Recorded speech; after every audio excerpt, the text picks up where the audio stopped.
They used to be exactly. wolves. Yeah. They used to be a wolf. Yeah. I told you about that man crush that I had last time, that unkillable soldier guy. Yeah. And it sort of sent me down a rabbit hole. I fell in love with stories of crazy bastards from history. So I found this other dude called Aimo Koivunen, Oh, I've heard of that guy. the Finnish soldier. Yeah. Yeah, so he is out on patrol with a bunch of Finnish soldiers, small group, and they come upon a Soviet force way bigger than they are. They can't fight them, so they have to flee. As they're fleeing, they're skiing away through the snow, and the force is way bigger. Aimo is at the front. He's trailblazing, trying to break free from this group, but he can't go fast enough. If they get caught, they're going to be captured or killed or worse. So he needs to speed up. He doesn't know how. He's carrying the entire patrol's supply of Pervitin. Now, Pervitin was a German miracle drug that was used to keep soldiers awake during the war. Meth. It's otherwise known, as methamphetamine. And he decided, I mean, you might think this wasn't just any normal meth, right? This was pharmaceutical grade wartime human horsepower, right? It was the most intense. So you might think tolerating the dose could be a good idea. There's a rumor that apparently it had melted in his pocket, but whatever he did, he took 30 people's worth. He took 30 soldiers worth of meth. The entire packet, just ate the entire packet. Whoa.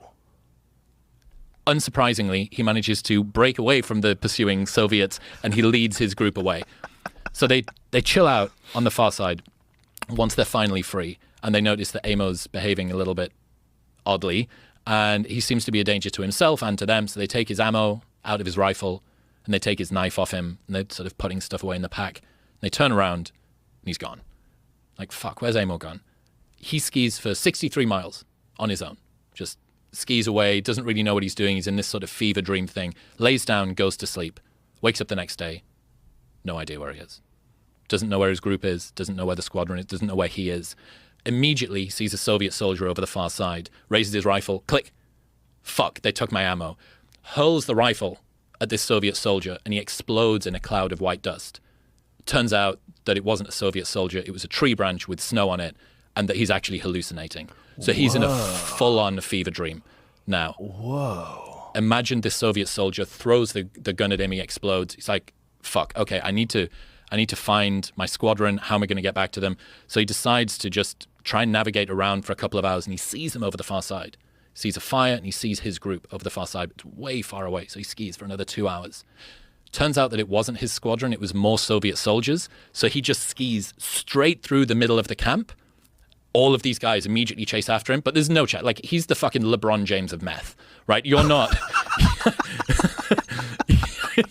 You're not catching this guy. So he goes straight through, again, second night, finds a hut, finds a wooden cabin in the middle of the snow, decides to set a fire, but he doesn't set it in the fireplace.